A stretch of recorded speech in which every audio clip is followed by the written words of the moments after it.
Oke, Bismillahirrahmanirrahim. Assalamualaikum warahmatullahi wabarakatuh. Kami dari kelompok 2 yang beranggotakan Alif Suryadi, Irsyad Fadil Makarim, Maesa Hairul Rahman Putra Wantono, Muhammad Farel Al-Wafi Frizi, dan saya sendiri, Randy Auliana Daruslani, akan mempresentasikan hasil capstone project kami dengan judul Implementasi Algoritma Bidirectional LSTM dalam klasifikasi sentimen komentar atau review pada platform IMDb.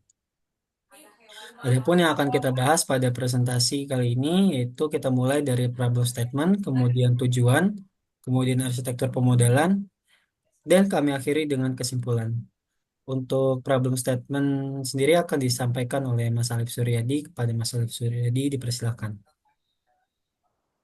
Baik, yang pertama itu problem statement. Sistem penilaian berbasis bintang di IMDb seringkali bias dan tidak mencerminkan sentimen sebenarnya dari komentar pengguna. Hal ini berdampak pada akurasi rekomendasi film yang diberikan. Dengan volume komentar yang sangat besar, diperlukan sebuah model yang mampu menganalisis sentimen secara cepat dan akurat untuk meningkatkan kualitas rekomendasi. Nah, permasalahan ini muncul karena adanya gap antara rating bintang dan isi komentar. Contohnya ada komentar yang kelihatan positif tapi rating bintangnya rendah, atau sebaliknya. Akibatnya sistem rekomendasi jadi nggak maksimal, apalagi jika volume komentar yang besar, maka butuh model yang bisa mengolah komentar-komentar tersebut, tapi uh, dengan ak- tetap dengan akurasi yang cepat dan akurat juga. Oke, next. YouTube. Ayo guys, tonton saya. Kepala saya bentar lagi hilang. Nah, untuk mengatasi problem statement tadi, kami mengembangkan model analisis sentimen berbasis algoritma bidirectional STM yang mampu memproses komentar pengguna di IMDb secara cepat dan akurat, yang nantinya dapat digunakan untuk mendukung sistem rekomendasi film yang relevan dan berkualitas. Nah, di sini kami menggunakan algoritma bidirectional STM dikarenakan STM punya kemampuan untuk memahami konteks secara lebih baik, baik dari segi uh, kata sebelumnya maupun sesudah dalam sebuah kalimat. Dengan begitu, analisis sentimen bisa dilakukan secara lebih presisi, sehingga sistem rekomendasi film yang dihasilkan menjadi lebih relevan. Oke, next. Nah, selanjutnya tuh algoritma pemodelan. Yang pertama tuh data cleaning. Data cleaning itu sendiri akan dijelaskan oleh Mas Farel. Pada Mas Farel, dipersilahkan. Data cleaning sendiri kami menggunakan standar data cleaning biasa dengan seperti menghapus nilai nol atau vegetasi juga. Serta ini juga step dalam meningkatkan pemahaman kami terhadap data dengan memanfaatkan exploratory data analisis seperti ini. Next, akan dijelaskan next. Oke, setelah data dibersihkan, langkah selanjutnya adalah melakukan word tokenizer. Proses ini memecah teks menjadi token berupa kata-kata, kemudian mengonversinya menjadi angka agar dapat diproses oleh mesin. Setelah itu, proses dilanjutkan dengan word embedding yang akan dijelaskan lebih detail oleh rekan saya, Mahesa. Pada proses word embedding, memungkinkan komputer memahami hubungan semantik antara kata-kata berdasarkan konteksnya. Dengan kata lain, kata-kata yang memiliki makna serupa akan diwakili oleh vektor yang berdekatan dalam ruang vektor. Untuk model word embedding yang kami gunakan ialah model dari Grove. Karena keuntungan-keuntungan yang dipunyai oleh Grove ialah memanfaatkan statistik global, sederhana dan cepat, lalu konsistensi semantik. Lalu untuk model arsitektur akan dijelaskan oleh rekan kami, Randi.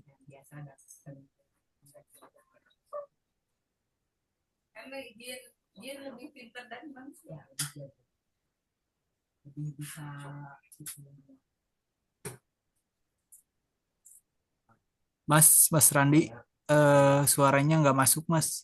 Oke, maaf ya. Saya ulangi, karena data teks adalah data yang bersifat sekuensial, maka untuk pemodelan kami menggunakan bidirectional LSTM dengan fungsi loss categorical cross entropy serta matriksnya adalah akurasi. Untuk deployment akan dijelaskan oleh Mas Alif. Oke, setelah model dilatih, langkah berikutnya adalah melakukan deploy menggunakan IBM Watson Machine Learning agar dapat diakses secara real time. Proses ini melibatkan penggunaan model, pengaturan endpoint, dan pengambilan API key untuk autentifikasi. Setelah endpoint aktif, kami membangun antarmuka pengguna menggunakan Streamlit yang memungkinkan pengguna memasukkan komentar secara langsung.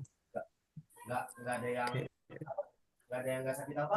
Nah, setelah semua tadi, maka kami mendapatkan kesimpulan model analisis sentimen berbasis bidireksional LSTM pada komentar film di IMDb menunjukkan kinerja yang sangat baik dengan akurasi recall dan F1 skor sebesar 88%. Kemampuan ini memungkinkan model untuk mengklasifikasikan sentimen positif dan negatif secara seimbang, sehingga dapat meningkatkan relevansi rekomendasi film di IMDb.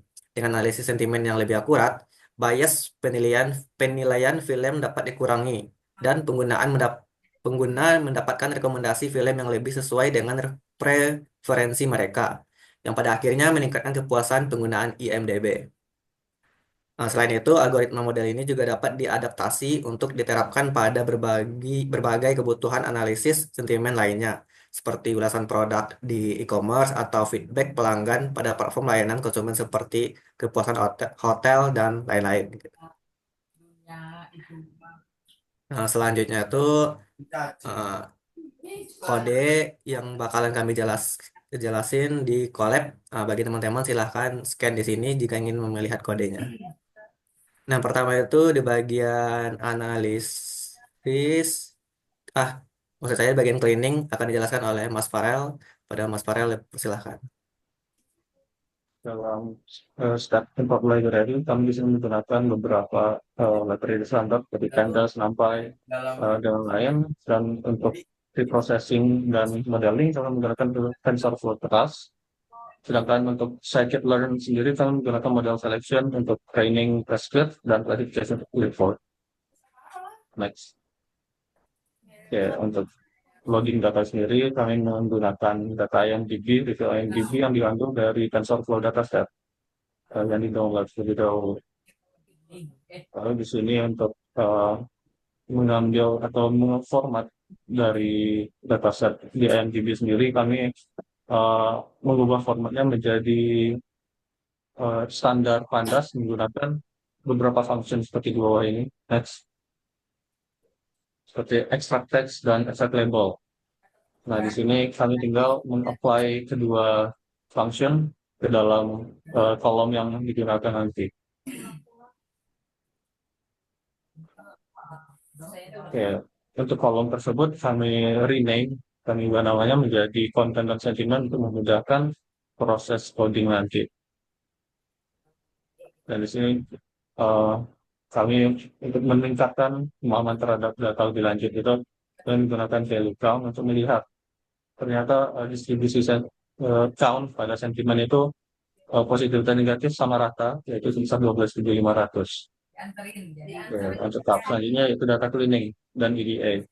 Di sini pertama kami melihat info data type pada dataset ini sebesar yaitu objek dan INT untuk sentimen dan konten.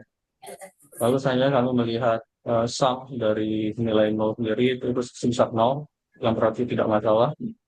Lalu selanjutnya kami mengubah konten yaitu kolom konten menjadi tipe string itu untuk memudahkan nanti di proses modeling. Dan kami juga mengidentifikasi data duplicate, yaitu menemukan sebesar 96 data duplicate hingga perlu dihapus atau di-drop. Lalu dapat dilihat kalau value counts-nya sudah berubah, yaitu karena pengurangan dari data duplicate tadi. Oke, saya kami membuat function, sebuah data issues function ini digunakan untuk mengidentifikasi beberapa function yang dikiranya nggak diperlukan dalam proses modeling seperti URL, HTML text, mention, dan lain-lain. Nah, di sini issue sendiri dibuat dalam kolom dan di-apply ke konten. Oke, untuk melihat summary atau rangkuman dari isu-isu tersebut, kami buat dalam bentuk histogram. Nah, histogram ini sendiri menunjukkan bahwa isu yang paling banyak itu ada di emoji dan HTML tag, sedangkan yang begitu itu di mention. Oke, next. Nah, dari sebanyak emoji itu langsung di drop aja karena untuk memudahkan pada proses ranking baru nanti. Nah, next.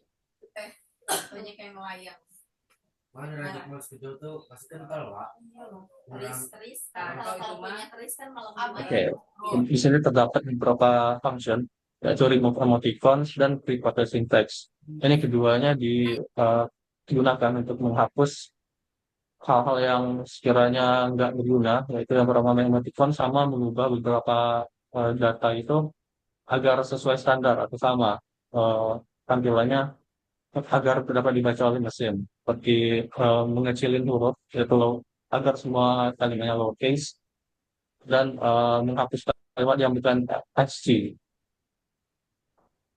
Lalu beberapa seperti menghapus tanda baca dan menghapus karakter yang tidak berguna juga. Nah, di situ langsung di-apply saja kedua function.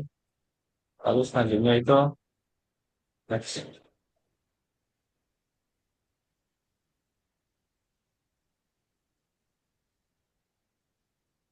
Oke.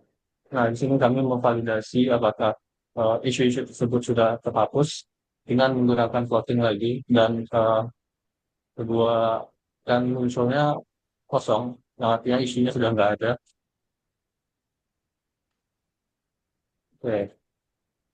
Nah, di sini untuk isu tersebut, yang kolom yang pertama isu tersebut langsung di drop karena sudah nggak digunakan lagi. Lalu uh, kedua data itu dibagi dua menjadi X dan Y. X untuk kolom clean content dan Y untuk sentimen yang udah diubah data tipenya menjadi kategorikal. Ini menggunakan pada proses modeling nanti. Untuk feature engineering dapat dilanjutkan oleh Mas Jal. Oke, setelah proses data cleaning selesai, dataset dibagi menjadi dua bagian, yaitu data training dan data testing. Data training terdiri dari sekitar 22.000 data, sementara data testing sekitar 2.000 data. Selanjutnya, setiap teks pada dataset dipecah menjadi kata-kata berdasarkan spasi. Lalu dihitung jumlah katanya yang kemudian disimpan dalam kolom len of X-train. Tahap berikutnya adalah analisis statistik pada kolom ini menggunakan fungsi describe untuk mendapatkan gambaran distribusi data. Nah, berdasarkan statistik tersebut, dibuat plot histogram untuk memvisualisasikan persebaran jumlah kata pada dataset. Sumbu X pada histogram menunjukkan panjang kata dalam setiap baris data, sedangkan sumbu Y menunjukkan frekuensi atau jumlah kemunculan data dengan panjang tertentu. Dari histogram ini terlihat bahwa distribusi jumlah kata cenderung menjulur ke kanan. Mayoritas data berada di rentang 0 hingga 300 kata, yang dibuktikan dengan nilai skewness sebesar 2. Ini menunjukkan distribusi data memiliki kemiringan positif yang signifikan. Hal ini mengindikasikan adanya outlier atau nilai ekstrim di sisi kanan distribusi. Oleh karena itu, sebelum melakukan proses tokenizer dan padding, dilakukan pencarian panjang kata maksimum yang optimal untuk menghemat komputasi. Panjang optimal ini diperoleh dengan menggabungkan nilai persentil 95, adjustment factor, dan median, lalu menghasilkan nilai 274. Dengan demikian, setiap baris dengan lebih dari 274 kata akan dipotong menjadi 274 kata.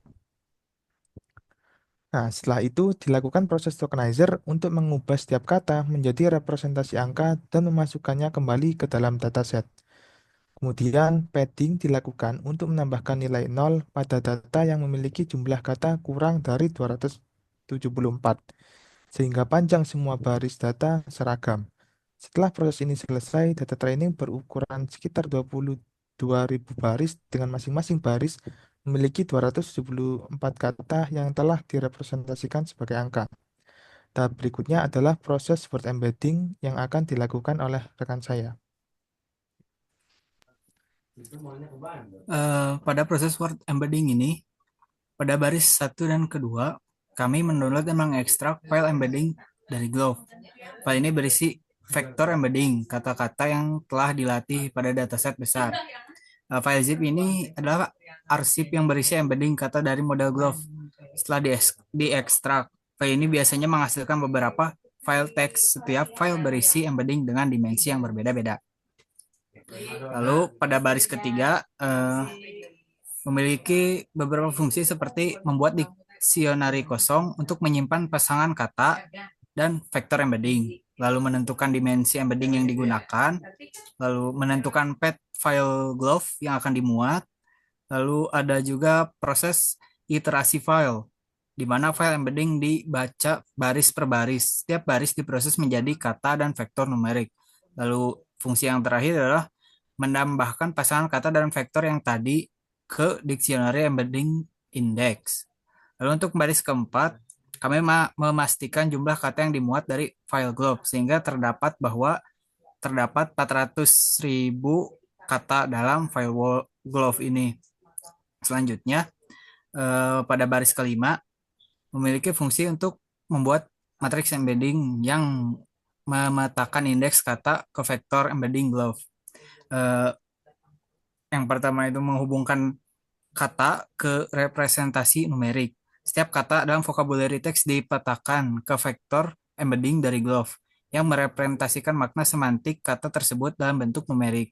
Lalu ada matriks embedding yang berisi vektor, ada embedding matrix yang berisi vektor embedding untuk semua kata dalam vocabulary model. Lalu ada vocabulary yang dibatasi hingga maksimal 12.000 kata untuk menghindari penggunaan kata-kata yang jarang muncul atau tidak relevan. Yang terakhir, fungsi dari baris kelima ini adalah embedding yang telah dilatih sebelumnya digabungkan dengan tokenizer text yang memungkinkan model untuk memulai pelatihan dengan informasi semantik yang kuat. Untuk proses modeling akan dijelaskan oleh rekan kami, Randi. Oke, untuk modeling sendiri, berdasarkan hasil eksplorasi data yang telah dilakukan tadi, kita ketahui bahwa konten input diset dengan panjang 274 kata. Berarti beberapa konten juga menunjukkan pola konteks yang ambigu dan makna sentimen yang implisit. Artinya sulit untuk ditebak apakah bernilai positif atau negatif hanya dengan membacanya sekali.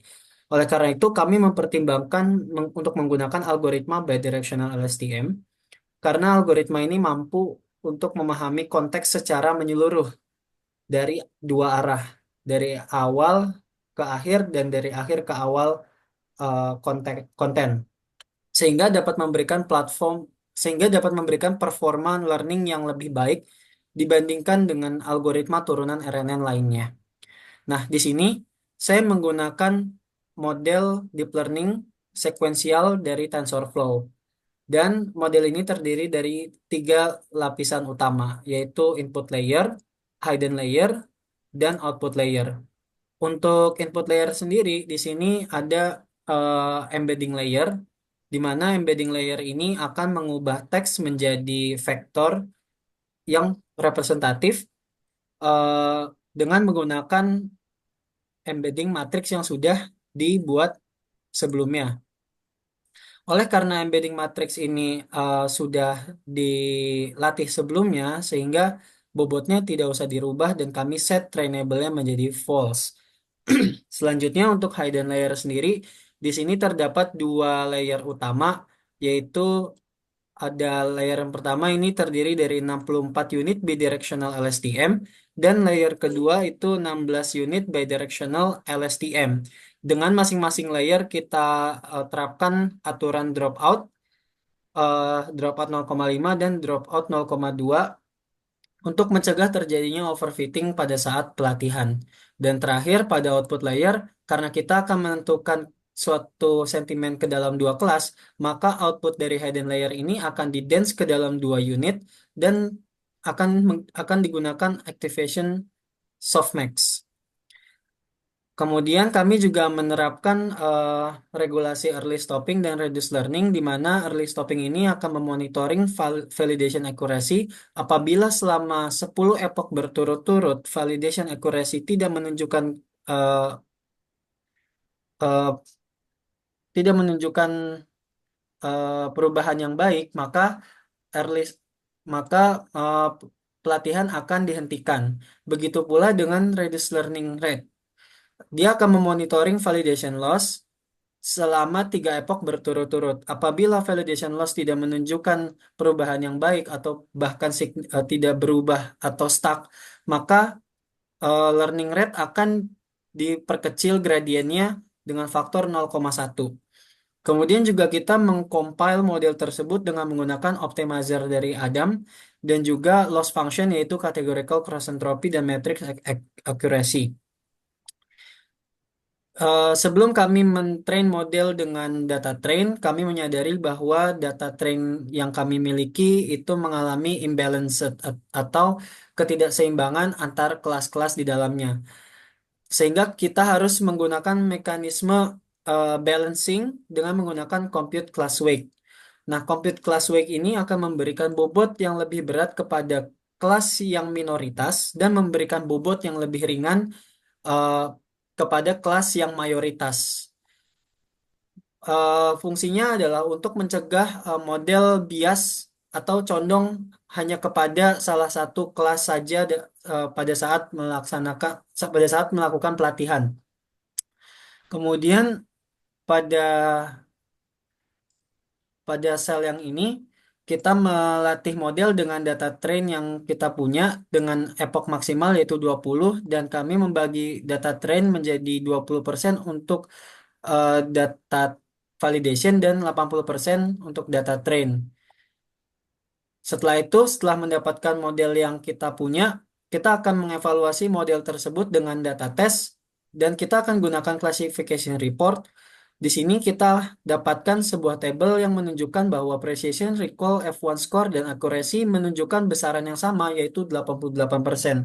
Ini menunjukkan bahwa model dapat dengan baik dan juga konsisten dalam mengklasifikasi uh, teks ke dalam kelas positif maupun negatif.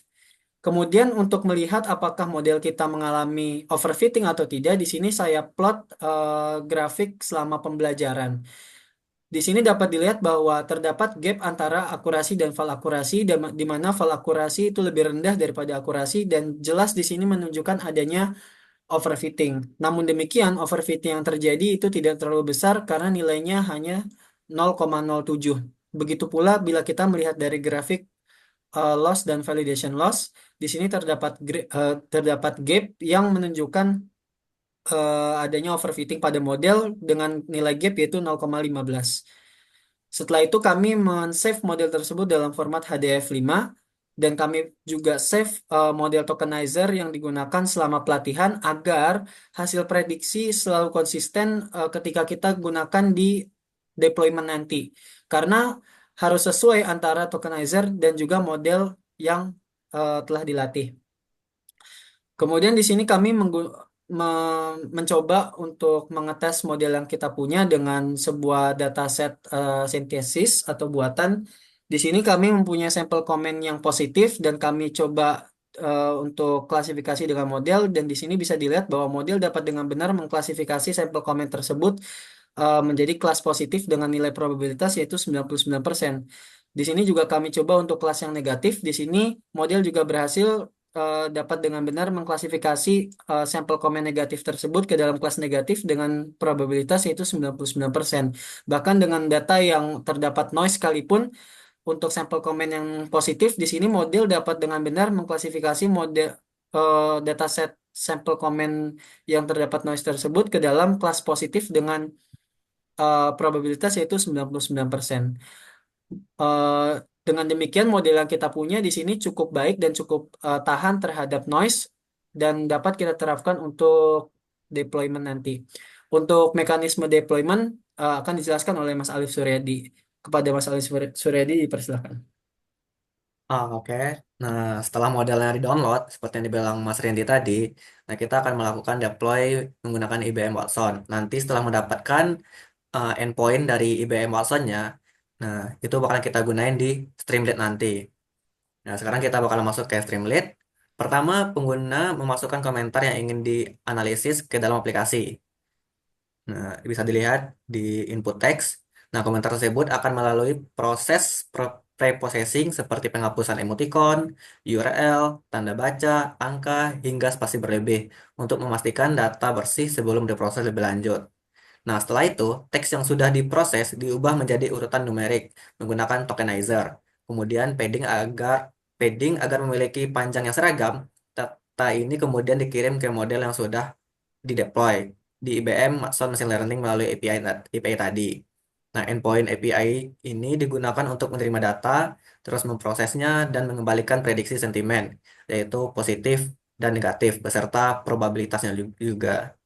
Nah, hasil analisis ini langsung ditampilkan kepada pengguna melalui antarmuka Streamlit, sehingga proses analisis dapat dilakukan secara cepat dan mudah diakses.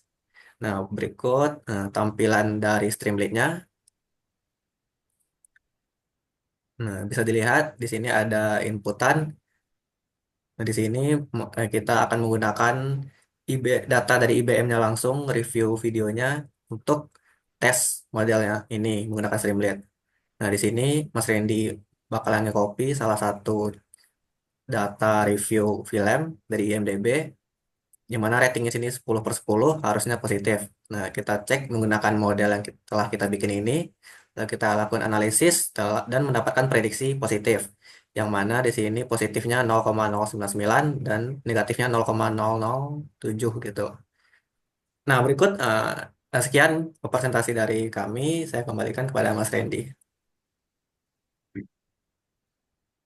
Oke, sekian dari kelompok 2. Eh, kurang lebihnya mohon maaf. Terima kasih atas perhatiannya. Bila itu Assalamualaikum warahmatullahi wabarakatuh.